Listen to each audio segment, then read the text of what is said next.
오늘 본문 26장 전체 쭉 내려가 보면 바울 사도가 아그리빠 왕에서 자기를 변호하는 그러한 내용입니다.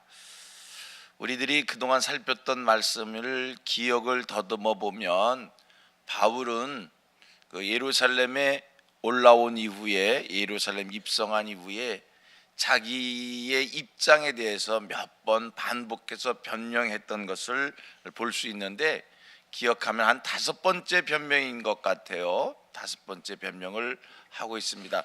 첫 번째 변명은 22장에서 있었고요. 22장은 바울이 예루살렘 거민들이 소동을 일으키며 바울을 처단하려고 할 때 천부장이 나타나서 바울을 쇠사슬에 묶고 영내로 데리고 들어갑니다. 그런 과정 속에 천부장과 대화가 말이 시작됐고, 천부장한테 바울이 부탁해서 내가 이 사람들에게, 이 군중들에게 말을 할 수 있겠는가 허락을 받아서 층대 위에 올라서서 그 흥분한 무리들에게 자기 입장을 변명했던 게 그게 22장 말씀이고요. 23장에서 바울 사도 공회원들 앞에서 또 한번 자기를 변명합니다. 24장은 벨릭스 총독 앞에서 변명을 합니다. 그리고 25장 베스도 총독 앞에서 자기를 변명하는 그런 말씀이 있어요. 계속 자기를 변명하는 그런 내용이 오늘 본문까지 5번째인데, 제가 지난번 강해를 하면서 이런 말씀을 드렸어요. 예수 믿는 사람들이 세상을 살면서 자기의 사정이, 자기의 입장이 제대로 전달되지 않을 때 어떻게 해야 되겠는가? 그냥 하나님 앞에 기도하고 묵묵히 기다리는 건가? 말씀드리기를, 성도력에서 그냥 가만히 있는 게 아니라 자기가 할 말에 대해서는 변명을 해야 된다고 그런 말씀을 드렸어요. 하지만 내 입장을 알리고 내 입장을 전달하고 내 입장을 변명하는데 상대가 내 얘기를 들으려 하지 않고 초법적으로 비도덕적으로 격하게 받아들이지 않으면 어떻게 해야 되는가? 그때는 성도의 자세로 돌아서야 된다.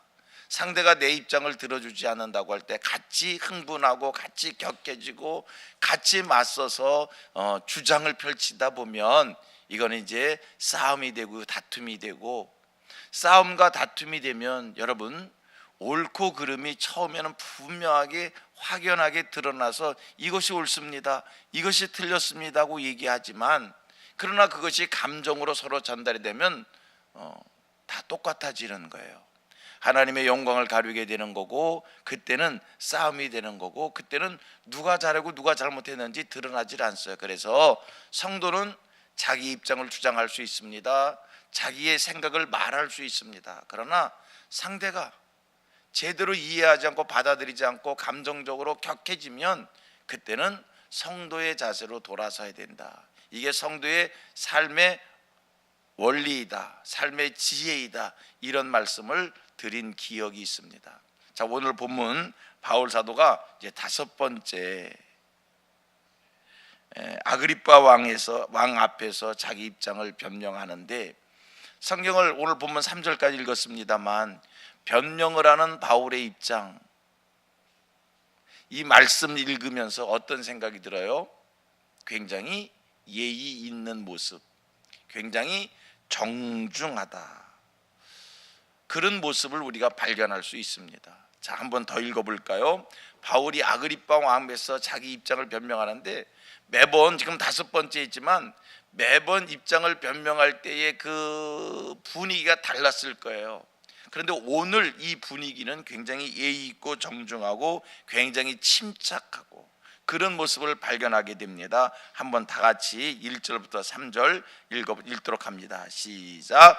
아그리빠가 바울에게 이르되 너를 위하여 말하기를 내게 허락하노라 하니, 이에 바울이 손을 들어 변명하되 아그리빠 왕이여, 유대인이 고발하는 모든 일을 오늘 당신 앞에서 변명하게 된 것을 다행히 여기나이다. 특히 당신이 유대인의 모든 풍속과 문제를 아십니다. 그러므로 내 말을 너그러이 들으시기를 바라나이다. 여러분 어떻습니까? 어떻습니까? 굉장히 정중한 모습이지요. 굉장히 예의 있는 모습이지요. 그러면 바울이 지금 아그리빠 왕 앞에서 이렇게 정중하게 예의 있게 침착하게 자기 입장을 변명하는 이유가 어디 있을까? 어떤 배경 때문에 바울이 지금 이렇게 정중한 분위기로 아그리빠 왕을 존대해 가면서 자기 입장을 변명할까? 이유가 뭘까? 갑자기 비굴해진 것일까? 이유가 뭘까? 아부하는 것일까? 이유가 뭘까? 어디 있다고 생각됩니까? 생각해 보면 아그리빠 왕이 자기를 풀어줄 수 있는 마지막 기회이기에 살고 싶어서 이렇게 자기를 낮추고 아그리빠 왕을 높이며 자기 입장을 변명하는 것과 이유가 뭘까? 이유는 한 가지입니다. 한 번 더 자기 입장을 간증하면서 변명하면서 할 수만 있으면 어떻게 해든지 이 아그리빠 왕을 하나님 앞에 세우기 위한, 그를 복음을 듣고 전도를 하려고 하는 이 간절한 마음에서 바울이 지금 예의를 갖추는 것 보게 됩니다. 여러분, 바울은요 지금 예루살렘에 입성을 한 이후에 한 이태 동안 계속 쇠사슬에 묶여 있었고요, 감옥에 갇혀 있었습니다. 인간적으로 생각해 보면요, 감정이 격해 있을 수 있어요. 원망과 불평에 꽉, 짜증에 꽉 차 있을 수 있어요. 그런데 바울은 전혀 그런 모습 보이지 않고 정중합니다. 자, 2절 한번 더 봅니다. 2절 시작. 아그리빠 왕이요, 유대인이 고발하는 모든 일을 오늘 당신 앞에서 변명하게 된 것을 다행히 여기나이다. 당신 앞에서 내 입장을 얘기하게 된 것을 복 다행히 여긴다. 왜 다행히 여겼을까? 평상시에 만나보고 싶을 사람을 만나게 돼서 다행히 여긴가?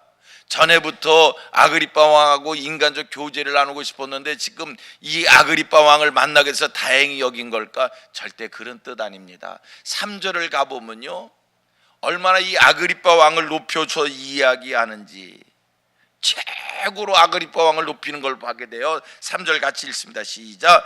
특히 당신이 유대인의 모든 풍속과 문제를 아심이니다. 그러므로 내 말을 너그러이 들으시기를 바라나이다.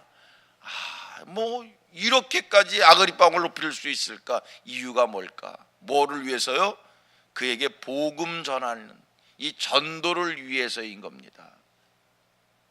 그걸 어떻게 할 수 있는가? 쭉 내려가 보면요, 27절 이하 29절 말씀을 봅니다. 27절 이하 29절 가보면, 자, 27절 시작. 아그리빠 왕이여, 선지자를 믿으시니까 믿으시는 줄 아나이다. 28절. 아그리빠가 바울에게 이르되 네가 적은 말로 나를 권하여 그리스도인이 되게 하려 하는도다. 29절.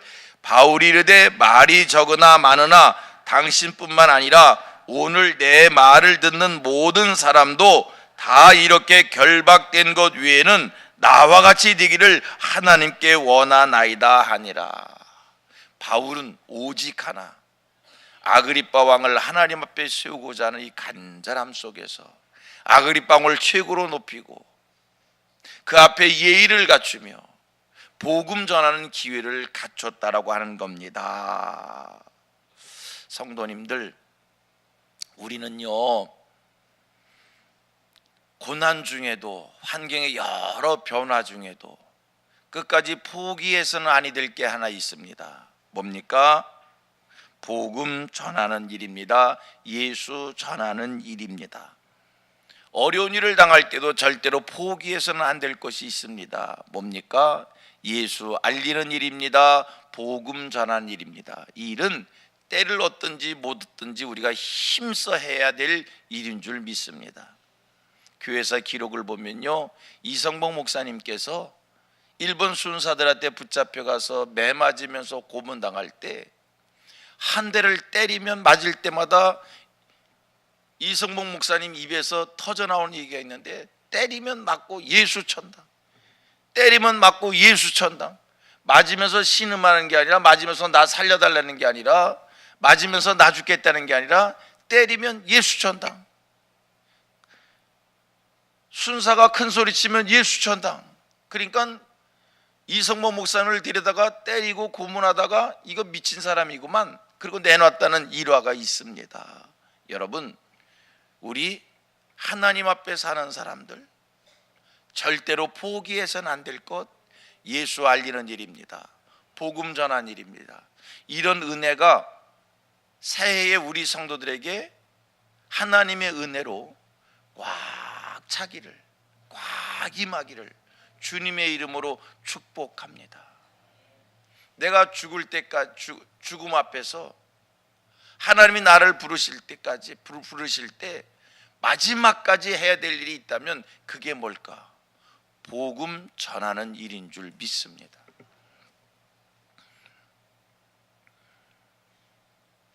성경 디모데 후서 4장 2절입니다. 4장 2절부터 5절, 디모데 후서, 디모데 후서 한번 찾아서 같이 읽도록 하겠습니다. 디모데 후서 4장 2절부터 5절. 자, 같이 읽겠습니다. 디모데후서 4장 2절 이하 5절 시작. 너는 말씀을 전파하라. 때를 얻든지 못 얻든지 항상 힘쓰라. 범사에 오래 참음과 가르침으로 경책하며 경계하며 권하라.